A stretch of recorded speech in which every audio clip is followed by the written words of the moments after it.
আজি ক্লাছটো মই আমাৰ জ্যোতিষশাস্ত্ৰী মানে অভিজিত নাথৰ নামতেই আজি ডেডিকেট কৰিছোঁ, উৎসৰ্গা কৰিছোঁ। আৰু বাৰে বাৰে অভিজিত নাথৰ নামটো মোৰ দিমাগত ঘূৰি ফুৰিছে এইকেইদিন। অভিজিত নাথে তেজপুৰৰ পৰা মানে তেওঁ শিৱসাগৰ যোৱাৰ কথা ঠিক কৰিলে আৰু মোক ক'লে যে ছাৰ তেজপুৰ যাওঁ, শিৱসাগৰ যাওঁ বানপীড়িতসকলক কিবা অলপ সহায় কৰিবৰ কাৰণে। গতিকে আশীৰ্বাদ কৰক যাতে সফল হওঁ। 1,00,000 টকা যোগাৰ হ'ব বুলি। তাৰ পৰা ময়ো ইনস্পায়াৰ্ড কৰিলোঁ, ক'লোঁ ঠিক আছে যোৱা, ঠিকে আছে কৰিয়া। গ'ল, গৈ পেলাই সেইখিনি কৰিলেগৈ আৰু 2 লাখ টকাৰ ওপৰত বাজেট তৈয়াৰ হৈ গ'ল। তাৰপিছত একচুৱেলি মই শিৱসাগৰৰ কিমান কি হৈছে গম পাইছোঁ বানপানী, সেইবিলাক মোৰ নিউজ চিউজ চোৱা বা কিবা মোৰ হেৰি নাইতো, সেইকাৰণে ইমান মোৰ আইডিয়াও নাই। আৰু মই নিজে যি কৰোঁ মই নিজে কৰিবৰ কাৰণে চেষ্টা কৰোঁ, বেলেগৰ লগত কথা নাই। সেইকাৰণে আজি ভাবিলোঁ যে আজি, কাৰণ তাত বিভিন্নজনে সহায় কৰি আছে, নিউজ চেনেলেই হওক বা ইউটিউব ভিডিঅ' শ্বৰ্ট কিবা কিবা আহি আছে, কিন্তু মানে অভিজিত নাথে যি কৰিলে তাৰ কোনো প্ৰমাণ নাই। সেইভাগে চাগে আৰু কোনোবা হ'ব পাৰে, আৰু হয় যদি সঁচাকে কাৰোবাৰ ভাল কৰিবলগীয়া আছে তাৰ প্ৰমাণ দৰকাৰ নহয়, আৰু মই ৰখা নাই আজিলৈকে প্ৰমাণ, যিমানটো যি মানে কৰি আহিছোঁ, কাৰণ সেইটো বেলেগ কথা। আৰু মই ভাবোঁ যিটো চেক্ৰেট, যিটো পুণ্য ফলৰ কাৰণে জগতৰ কল্যাণৰ কাৰণে যি কৰা যায় তাক মই ভাবিছোঁ ফ'কাছ নকৰাই ভাল। কিন্তু এষ্ট্ৰলজিকেলি সেইটো 8th হাউচ আৰু 12th হাউচত আহে, হয়নে? 8th হাউচ আৰু 12th হাউচে ডনেশ্যন বুজায়, 8th হাউচে চেক্ৰেটলি বুজায়। আৰু এটা তত্ত্ব দিছোঁ, যদি ছেকেণ্ড লৰ্ড যদি 8th হাউচত বহি থাকে বা তেতিয়াহ'লে ইনকাম কিমান কৰিছে সেইটো ৰিভিল নকৰাই ভাল। যদি 8th হাউচৰ লগত ছেকেণ্ড হাউচত বহি থাকে, ছেকেণ্ড হাউচৰ লগত যদি 8th হাউচত বহে, যিটো এক্সচেঞ্জ হয়, তেতিয়াহ'লে কিমান ইনকাম কৰিছে নকৰাই ভাল। আৰু চাব পাৰে যদি ৰিবেল কৰে ন, তেতিয়া ইনকামটোত তাৰ ড্ৰপ হৈ যায়। বুজি পালাতো? গতিকে সেইটো কথা ক'ব নালাগে, চেক্ৰেট ৰাখিব লাগে। আৰু যদি 3rd হাউচ 9th হাউচ আহে তেতিয়াহ'লে পাব্লিচিটি কৰিব লাগে, কাৰণ ইউটিউবাৰকে যিমান পাব্লিচিটি কৰিব সিমান ইনকাম হ'ব। গতিকে আজি যিটো বিষয়, যিটো ডেডিকেশ্যন, সেইকাৰণে বাৰে বাৰে আছিলে। আৰু অভিজিত অহাৰ পিছত তাৰ স্বাস্থ্য পাতিও বেয়া হৈ গৈছিলে, মাত চাত ভাঙি, হয় না, জ্বৰ কিবা কিবি হৈ গৈছিল। আৰু যি হওক সেইটো তাৰ যিটো প্ৰফিট, তাৰ যিটো বেনিফিট, তাৰ যিটো ব্লেছিং, তাৰ যিটো আছে, সেইটো জমা আছে, চিন্তা কৰিব নালাগে। আৰু আজিৰ আলোচনাত মই অভিজিতকে ক'ব বিচাৰিছোঁ, শ্বেয়াৰ কৰিছোঁ যাতে বাকী সকলো পায়। একচুৱেলি ক'বলগীয়া কথাবিলাক অভিজিত নাথকে আছে। তো সৰ্বপ্ৰথমে তাত গৈ পেলাই খোৱাৰ কাৰণে যিখিনি বস্তু দি আহিলে, সেইটো আটাইতকৈ শূন্য কাম হ'ল। আৰু প্ৰথম পৰ্যায়ত মানে যিটো চিৰিয়াছ, সেইখিনিত সহায়, আৰু তাৰপিছত কোনোবাই দি বহুত কিবা দিয়াটোৰ মাজত বহুত পাৰ্থক্য আছে, হয়নে কথাটো? গতিকে সেইটো হৈছে কথা। গতিকে ঠিক আছে, আৰু ভাবিছিলোঁ মই যে নেক্সট টাইম যদি অভিজিত যায় তেতিয়াহ'লে মই ভাবিছোঁ কি মই অলপ ভালকৈ তাক দিম, কাৰণ চবকে দিব নোৱাৰি। গতিকে হৈ যাব। এতিয়া অভিজিতক কৈছোঁ যে এতিয়া যাব নালাগে, কাৰণ বহুত আছে। প্ৰথম কথাটো হ'ল কি, ধৰা প্ৰথমতে গৈ দি আহিলে খাবলৈ হৈ গ'ল, আৰু এতিয়া দেখিছোঁ অজস্ৰাই তাত হেল্প কৰিছে, আৰু জোখতকৈ বেছিয়ে গৈছে দৰকাৰ। আৰু হিমন্ত বিশ্ব শৰ্মায়ো কৈছে গভৰ্ণমেণ্টে যে ডনেশ্যন চান্দা তুলিব নালাগে, এইটো হেৰি হৈছে। আৰু সঁচাকে চান্দা তুলিব নালাগে। কেলেনো বহুতে মানে কোটি কোটি টকা মানে চিএমৰ ফাণ্ডত দিছে, গতিকে সেইখিনি টকা তাত ব্যৱহাৰ কৰক, নহয় জানো? আৰু তাত দেখিছো যিবিলাক ভিডিঅ' আহি আছে, যি আহি আছে, তাত দেখিছো মই ইয়াত দুটা বিষয়ত মই বিষয়টো আলোচনা কৰিম, এটা প্ৰেক্টিকেল আৰু এটা মাইথলজিকেল। প্ৰেক্টিকেলি দেখিছো তাত শিৱসাগৰ সেইটো চাইটত যিমান দানপীড়িত যি আছে, তাত দেখিছো মেক্সিমাম প্ৰথম হেল্প টকাই পইচাই খাদ্যৰ পাতিয়ে মুছলিম সম্প্ৰদায় দিছে, হয়নে কথাটো? কাৰণ হুছেইন চাঞ্চুই নেকি যথেষ্ট কৰিছে, কিমান হাইষ্ট হেৰি আছে, আৰু আজমল পামকৰি দাইচলি থকা বহুত আছে, আৰু পাঞ্জাবী এটা টিমো ছলমান খানৰ ডনেশ্যনক লৈ কাম কৰিছে। আৰু যিটো প্ৰলয় আৰম্ভ হ'ল, নামটো আছে শিৱসাগৰ, মানে শিৱৰ সাগৰ। তো শিৱসাগৰত যে ভগৱানৰ নাম আছে তাত কি হ'ল হা? আৰু সেইটো কৈছে যে বানপানী। বানপানী নহয় এইটো, কাৰণ বানপানী হবলৈ হলে না প্ৰথম প্ৰকৃতিয়ে ইণ্ডিকেট দিব লাগে। বানপানী হবলৈ হলে লগাতাৰ যেতিয়া বৰষুণ হয়, তেতিয়া পানীপৃষ্ঠ জলপৃষ্ঠ মানে উফন্দিব, আৰু লাহে লাহে লাহে লাহে কি বিয়পি বানপানী হয়। কিন্তু এইটো যিটো আহিলে, এইটো হৈছে প্ৰলয়, মানে ভাবিবলৈ চিন্তা কৰিবলৈ কাকো সময় নিদিলে, মানে কথাটো। গতিকে এইটো বানপানী নহয়, এইটো হৈছে প্ৰলয়। আৰু ভগৱান ঠিকেই কৰিছে, কাৰণ আমিতো সকলোৱে জানো যে আজি কেইবাবছৰ ধৰি মিয়া মিয়া নামত অসমীয়া আৰু মিয়া বহুত ঘৰ ভাঙি বহুতৰ মানে চৰকাৰে চিষ্টেমে মানে প্ৰলয় সৃষ্টি কৰিছিল, মানে কথাটো। আৰু পোৱা মতে বা জনামতে যদি চাৰ্ভে কৰা যায়, তো সেইফালে শিৱসাগৰৰ যিবিলাক সংগঠন, শিৱসাগৰ যিবিলাক অৰ্গেনাইজেশ্যন, সিহঁতে এই মিয়া শব্দটো বেছি ব্যৱহাৰ আৰু বেছি উৰণতা কৰিছিল, আৰু হিচাপ সেইকাৰণে বৰাবৰ হৈ গ'ল। যেতিয়া প্ৰলয় সৃষ্টি হ'ল, গৈ মুছলমান ৰক্ষা কৰিলেহে ৰক্ষা হ'ল। কথাবিলাক মন কৰিবলগীয়া কথা, হা, মানে কথাটো। কাৰণ নিন্দাটো তাতেই কৰিছিলে না, মুকলিভাৱে বিভিন্ন সংগঠন আছে, হয় না, আৰু শৃংখল চলিহা পাম নগৰী কিবা কিবি। গতিকে মুছলিমক নিন্দা কৰিছিলে, আৰু সেইসকল অসমীয়া যিসকল মুছলিম আছে বা হিন্দু ঘৰো চিষ্টেমে স্বাৰ্থৰ খাতিৰত কি হৈছিলে, ঘৰ ভাঙি উচ্ছেদ কৰি যেনেকুৱা মানে বিপৰ্যয় বিদায় বিপত্তি কৰাইছিলে, তো সেইখিনি অসমীয়া মানুহখিনি তাত হাতে হাতে পাইছে। কাৰণ কেলে, তুমি যদি পাপ কৰা, ভুল কৰা, তুমি যি কৰ্ম কৰা তাৰ ফল তুমি ভুগিবা আৰু তোমাৰ সন্তানে ভুগিব। এটা অৰ্গেনাইজেশ্যনে যদি ভুল পাপ কৰে, তেতিয়াহ'লে তাৰ ওচৰত থকা কেইটা ভুগিব। আৰু ৰজাই যদি পাপ কৰে, তেতিয়াহ'লে সমগ্ৰ দেশে সমগ্ৰ জাতি ভুগিব, হা।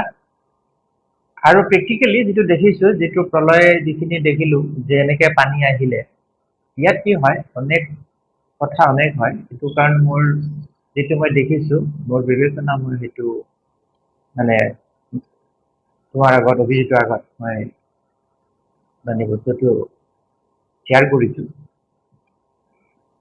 তাত কি হয়, আমাৰতো ইয়াত যিবিলাক অসমৰ যিবিলাক নদী, সিমানটো জলপৃষ্ঠত বানপানী হবলগীয়া হোৱা নাই, হয় না। আৰু এইটো নাগালেণ্ড জড়িত আছে বুলি কৈছে। কি হয়, তাত যেতিয়া বৰষুণ খুব হৈ থাকে না, আৰু সেইটো চাইডত পাহাৰতো হয় বৰষুণ, তাত কি হয়, তাত পাহাৰটো জানো আমি খলা বমা থাকে, জান জুৰি থাকে, হয় না। পাহাৰ কি হয়, তাত যেতিয়া পানী হৈ গ'ল, মানে সেই আমাৰ যিবিলাক নৈ, সেইবিলাক তাতো আছে না জান জুৰি, গতিকে পানী বহুত হৈ গ'ল, ঠিক আছে। আৰু সেইটো আজি শ শ বছৰ তেনেকে হৈ আহিছে, তো লাহে লাহে নদীত বাগৰি আহে, হয় না। গতিকে সেই হিচাপত হৈ যায়, হা। কিন্তু কি হয়, এইবাৰ প্ৰলয় সৃষ্টি হৈ গ'ল এইকাৰণে যে নদীত তাত পানী যি মানে ষ্টক হৈছিলে, সেই ষ্টক হোৱা পানীখিনি তাত বৃহৎ বৃহৎ, আমি জানো পাহাৰত শিল থাকে, শিলৰ যিটো মানে খনন কাৰ্য এতিয়া দায়ী বুলি কৈছে, কাৰণ কি হয়, মানুহৰ সুবিধাৰ কাৰণে শিলবিলাক পাহাৰ জানা এইবিলাক খহাই পেলাই শিলবিলাক কামত ব্যৱহাৰ কৰে, শিল মাটি বালিগিৰি। তেতিয়া কি হ'ল, তাৰ যিটো পাহাৰ পানী সি ৰাখিব পৰা তাৰ ষ্ট্ৰেংথ নাইকিয়া হৈ গ'ল। নাইকিয়া হোৱাৰ কাৰণে কি হয়, কোনোবা এটা মূৰত যেতিয়া সি সুবিধা পালে পানীয়ে যাবৰ কাৰণে, তেতিয়া গোটেই মানে খহাই দিয়াৰ লগে লগে কি হৈ গ'ল, ৰবলৈ নাই, হয়নে? এইটো হৈ গ'ল প্ৰলয়, নহয় জানো? এইটোৱে হ'ল কেছটো। কাৰণ যদি সেইখিনি মানুহৰ স্বাৰ্থ ব্যৱহাৰ নহ'লেহেঁতেন বা তাৰ আগতে ব্যৱস্থা কৰা হ'লেহেঁতেন, তেতিয়াহ'লে কি হ'ব, তাত পানীখিনি, তাত যিখন নদী আছে ব্ৰহ্মপুত্ৰত, মানে তাৰ লিডে লিডে গুচি গ'লহেঁতেন। কাৰণ আমাৰ দৈয়াঙতো পানী এৰিছিলে, তেতিয়া কি হ'ল, ধনশিৰি ফালেদি পাৰ হৈ গুচি গ'ল, হয় না? যদি আৰু বেছি ফ্ল' হৈ গ'লহেঁতেন, যদি সেইখন নদীৰ সুবিধা নাথাকিলেহেঁতেন, তেতিয়াহ'লে আমাৰতো মেৰাপানী ফৰকাটি খতম হৈ গ'লহেঁতেন। তেতিয়া কথাটো হ'ল, সেইটো হ'ল কথা। গতিকে সেইটো হৈছে কথা। আৰু অন্যহাতে যদি মাইথলজিকেল ফেক্টবিলাক চোৱা যায়, যে ভগৱানে আৰু বিবেচন মানে যি বিবেচক ব্যক্তি, সি সদায় ডিচিশ্যন দেৰিকে লয়, হয় না? আৰু সেইবিলাক তেনে সদৃশ দেৱতা সদৃশ মানুহ সদায় ধীৰ হয়। ইয়াৰ উদাহৰণো আছে। যি কথা বেছি কয় তাৰ কাম নাই, প্ৰমাণ আমি দেখি আছো। আৰু যিজন ছচিয়েলিষ্ট মানে হুছেইন, হয় না, ধীৰ মানুহ দেখিছে, হা, কেৱল কাম কৰিছে। গতিকে এইটো হৈছে কথা। আৰু যদি মাইথলজিকেল ফেক্টটো চাওঁ, তেতিয়াহ'লে এটা কি হ'ব, যে পৃথিৱীত যেতিয়া পাপ হ'ব নহয়, সাধাৰণ প্ৰজাৰ যেতিয়া কষ্ট আৰু দুখ হ'ব, তেতিয়া মানে ভগৱান শিৱৰ ৰুদ্ৰই কি কৰিব, তাণ্ডৱ কৰিব।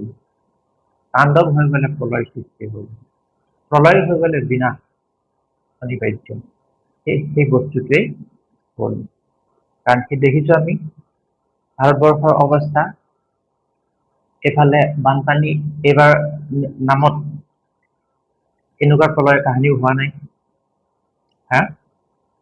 আৰু সিফালে কক্ৰোচ জনতা পাৰ্টিৰ পৰা আৰম্ভ কৰি চব গোটেই আন্দোলনত আছে, হয় না?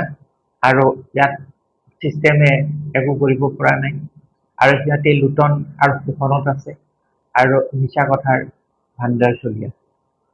আৰু এই বস্তুটো যদি কম্পেয়াৰ কৰা যায়, তেতিয়া কৰোণাৰ সমস্যাটো হৈছিলে তাণ্ডৱ লীলা, চাইছিল? সেই সমস্যাটোত ঘূৰ্ণী বতাহৰ পৰা আৰম্ভ কৰি ডাঙৰ প্ৰলয় সৃষ্টি হৈছে এফালৰ পৰা। তাৰ কাৰণটো কি আছিলে? তাৰ কাৰণটো ৰুদ্ৰ আছিলে। যে যেতিয়া মানুহবিলাক নৃশংস হত্যা কৰিছিলে, তেতিয়া সেই সমস্যাত হৈছিলে, তাৰপিছত নাই, আৰু এতিয়া হৈছে, হয় না? গতিকে দেখিছো আমি। আৰু বাহিৰতো মই দেখিছো, আৰু অসমতো এটা খুব ট্ৰেণ্ডত আছে, সেইটো হৈছে কি, মানে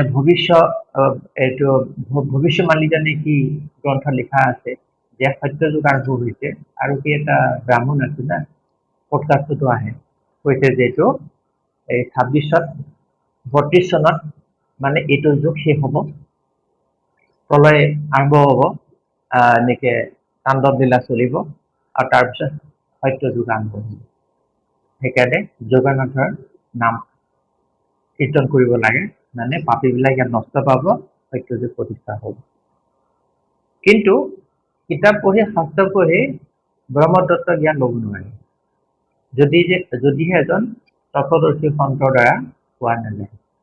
আৰু বাস্তৱত যিমানখিনি মই মানে অধ্যয়ন কৰিছো, 18 পুৰাণৰ পৰা পুৰাণ সবখিনি মই চাইছো, যিখিনি চিন্তম লিখা আছে, সেই চিন্তমৰ ক্ষেত্ৰত এতিয়ালৈকে বহুত সময় বাকী আছে তো বিষ্ণুৰ যিটো কল্কি অৱতাৰ ল'বৰ কাৰণে।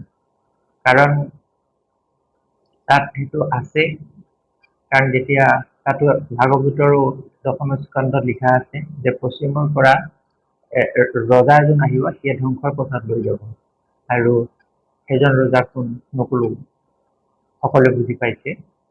গতিকে সেইবিলাক পৰৰ বোজা বাঢ়িব, হয় ন?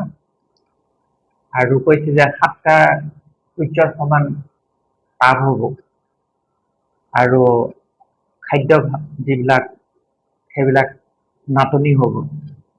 আগত সত্যযুগত 12 মাহে মানে অজস্ৰ আছিলে, এতিয়া ছমাহ খেতি কৰে নামত ছমাহ হৈ থাকে, আৰু সেইখিনিও সময়মতে কি হ'ল হৈ নুঠে, সেই বানপানী মাৰিলে পোকে খালে কিবা কৰিলে কিবা কৰিলে। আৰু সেইটো লিখা আছে যে সকলোবিলাক কি হয়, মানুহবিলাক কি হ'ব, উচ্চতা কমিব লাগিব। আৰু এটা কথা মন কৰি, আজিকালি মানুহবিলাক চুলি চাপৰ হৈ গৈ আছে, কৈছে যে 2 হাত মান হ'ব, 3 ফুট 3.5 ফুট। আৰু গছবিলাকো নহয় চাবা, আগতকে গছবিলাক মই চাইছো, মন কৰিছো, তলতে লাগে চাপৰতে, বাওনা মানে যুগৰ কমি যোৱা লাগে, আৰু মানুহবিলাকৰ আয়ুসো কমি যাব। হা, সেই চিমটম বিলাক টোটেলি মেটচ কৰিবৰ কাৰণে, আৰু তাত লিখা আছে যেতিয়া যেতিয়া সেইটো কলিযুগ আগবাঢ়িব, মানুহ যেতিয়া পাপদীপ্ত হ'ব, তেতিয়া ভগৱান শিৱৰ ৰুদ্ৰ অৱতাৰে ইয়াত তাণ্ডৱ লীলা চলাব। তাণ্ডৱ লীলা চলালে প্ৰলয় সৃষ্টি হ'ব, প্ৰলয় সৃষ্টি হ'লে ধ্বংস আৰু বিনাশ হ'ব, কাৰণ তেওঁ আহি সেই কামটো কৰিব নোৱাৰে। আৰু এটা এইখিনি মই মনত পৰিলে এইটো কথা, মই দেখিছো কিছুমান চৰ্চ আৰু নিউজ চেনেলে দিছে, তাত শিৱসাগৰত বান প্ৰলয়ৰ মাজতে তো ঘৰ চৰ চব উলিয়াই গ'ল, লৈ গ'ল শিৱ মন্দিৰ, আৰু মানে শিৱলিংগটো আৰু মানে ফটো আৰু মানে হনুমানৰ মূৰ্তিটো যি মানে চিৰঞ্জীৱ একে জেগাত আছে, একো হেৰফেৰ নহ'ল। হা, সেইটো এটা আচৰিত কথা। তাত এটা শিৱ মন্দিৰ এটা আছিলে, মানুহে এইটো বছৰটো মানে বলবম কিবা কৰে মানে শিৱৰি, কিন্তু ঘৰটো বাঁহৰ আছিলে, উৰাই লৈ গুচি গ'ল, কিন্তু তেওঁ তাতেই থাকিলে, শিৱ চব থাকি গ'ল। গতিকে আৰু চিৰঞ্জীৱ মানে হনুমানৰ একে থাকি গ'ল, কাৰণ তেওঁ এইটো হেৰিয়াত মানে জীৱিত আছে, এক্টিভ আছে, হা, এক্টিভ হৈ আছে, আৰু তেওঁ হৈছে ৰুদ্ৰাংশ, ৰুদ্ৰৰ অংশ। গতিকে সেইবিলাক দুটা চকুৰৰ আৰু এটা মাথাৰ দ্বাৰা চিন্তা কৰিব নোৱাৰি, 3 নম্বৰ চকুটোৰ মাধ্যমত জ্ঞানৰ দ্বাৰা বুজিব লাগিব। আৰু সেই বস্তুটো বৰ্তমান পৃথিৱীত কেৱল ভৌতিক জ্ঞান আছে, কোনো বৈদিক জ্ঞান বা ধৰ্মীয় জ্ঞান নাই, সেইকাৰণে মানুহৰ দেখিছে। গতিকে সেইটো মই দেখিছো, গতিকে তাত কোনো চিন্তা কৰিব নালাগে, ভেৰিফিকেশ্যন মই কৰি দিছো যে কোনো সত্যযুগ আৰম্ভ হোৱা নাই, কাৰণ কলিযুগৰ যিটো টেক্সেশ্যন, সেই বস্তুটো মানে ধ্বংস আৰু বিনাশৰ ৰাস্তাতে চলিছে। আৰু যেতিয়া কলিযুগ খতম হ'ব ন, ইয়াত কোনো নাথাকিব, চব চাফা হৈ যাব। আৰু সেইকাৰণে এতিয়া মানে কলিযুগ আৰম্ভ হোৱাৰ যিটো মানে এন্ট্ৰি, দুৱাৰদলি, হয় না, তাত মানুহে ভাবিব নোৱাৰাৰ সৃষ্টি কৰিছে। হা, আমি গম পাওঁ যে মানে কৃত্ৰিমভাৱে মানুহ জন্ম দিব পৰা হৈছে, হা, কাকো নালাগে, আৰু মানুহে চন্দ্ৰত গৈ ঘৰ বনাব পৰা ব্যৱস্থা কৰিছে, হয় না, আৰু ইয়াৰ মাধ্যমত নকৰা কাম কৰিব পাৰিছে, মানে এটা চূড়ান্ত পৰ্যায়ত পাবগে, গৈ আছে, তেতিয়াহে বিনাশ হ'ব। হা, গতিকে মানুহ চূড়ান্ত পৰ্যায়ত পাই যাব। আৰু তাতে লিখাও আছে সেইটো যে মানুহে ভগৱানক চিনি নাপায়, আৰু ধৰ্মৰ নামত মানে কি হয়, ধৰ্মৰ নাম সিহঁতে বেপাৰ কৰিব। আৰু সেইকাৰণে বৰ্তমান সম্প্ৰতি যিটো চিষ্টেম আছে, এই মানে হিন্দু আৰু সনাতন এইটোৰ নামত কাৰবাৰ কৰি আছে। তাৰমানে মানুহৰ দুটা জাতি কৰি পেলাইছে, যি হালধীয়া বস্ত্ৰত ফটো ল'ব তাক হিন্দু বুলি ক'ব, আৰু যাৰ দাড়ি থাকিব, দীঘল দাড়ি থাকিব, ইয়াত নাথাকিব, সেইটো মুছলিম বুলি ক'ব। আইডেণ্টিটি সেইটো।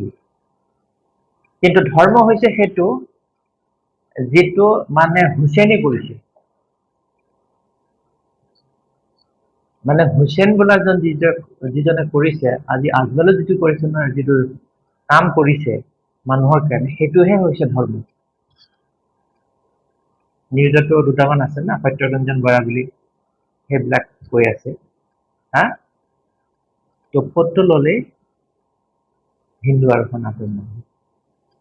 গতিকে ধ্বংসাৰ বিনাশ যথেষ্ট সেই বস্তুটো হৈ থাকিব। আৰু